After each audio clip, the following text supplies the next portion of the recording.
Welcome to Spanish for Vanlife, the first and the only podcast where you are going to learn Spanish for your van life adventure.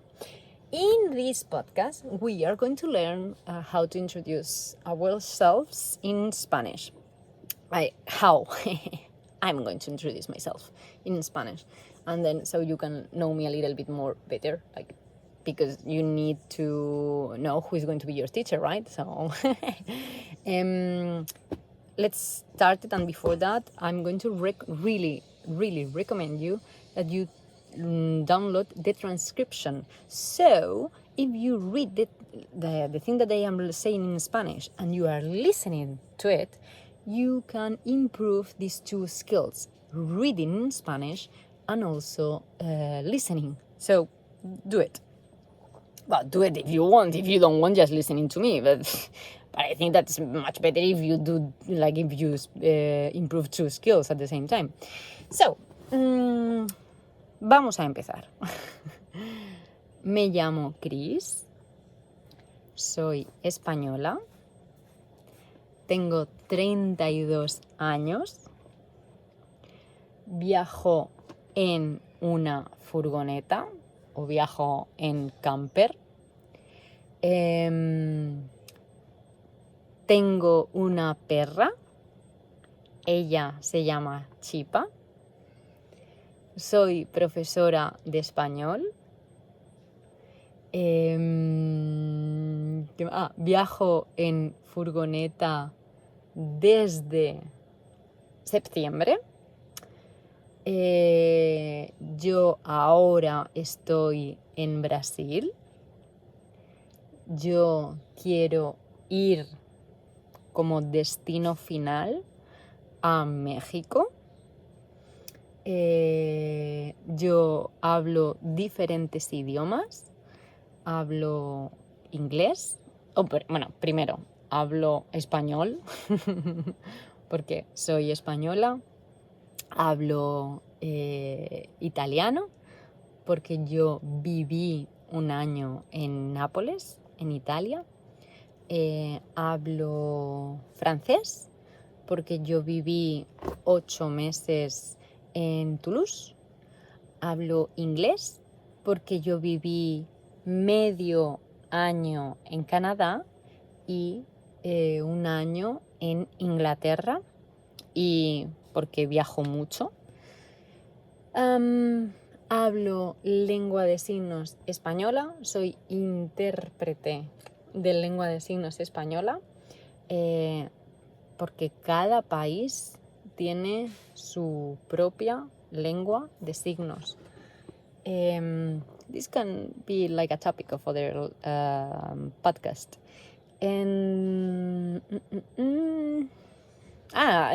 English I said. So yeah, that's it, right? This is who I am. I am gonna be your teacher. I'm very happy that you are also here, that you how you say, came across with this podcast. As you can see, I speak English but not perfectly, and this is what I want to express to you, that you can learn and you can use Spanish even if it's not perfect. Actually, you have to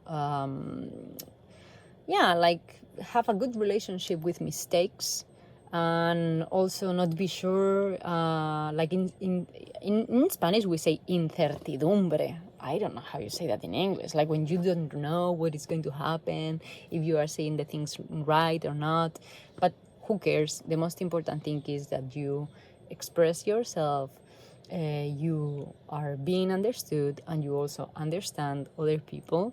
And this is what I want to help you with my program, and also with this podcast, that you gain confidence and have conversation with locals, right? Because that's why you are traveling, because you want to meet new people, to unlearn. I don't know if you say like that in English, like unlearn different things, the things that you learned in the past. So you have to delete them and remake them.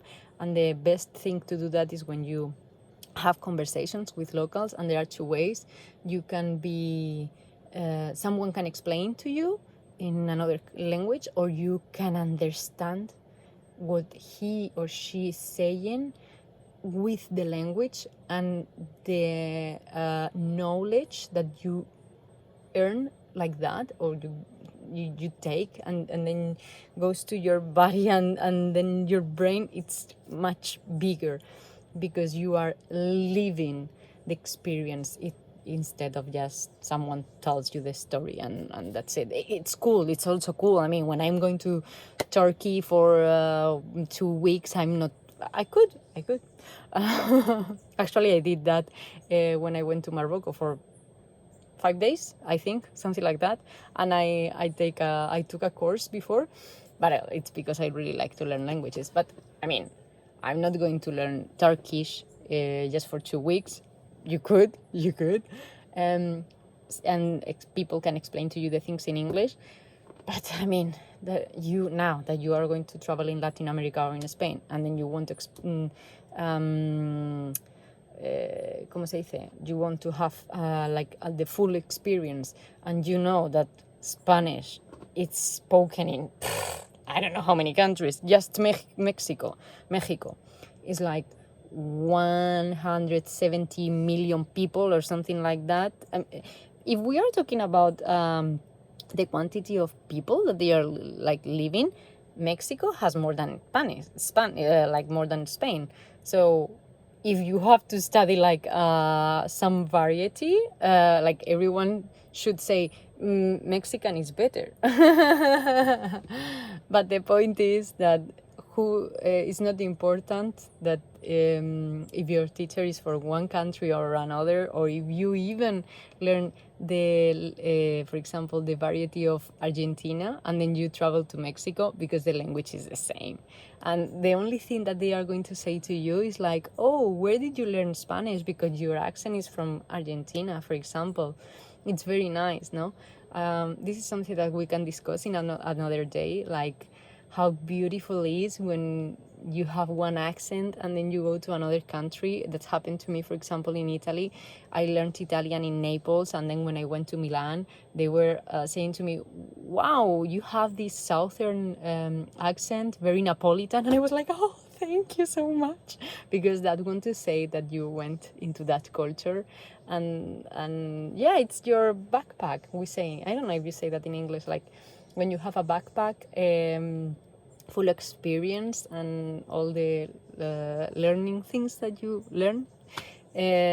So yeah, that's it. I really encourage you to practice all the presentation, the introduction that I said in your case, because this is what you are going to learn. That's what you are going to repeat and again and again and again. Because this is what, like people, when they meet you, they want to know you, who you are, where have you been also, or these kind of things. So I really encourage you to do that. And that's it. See you in the next episode. Hasta luego, nos vemos en clase.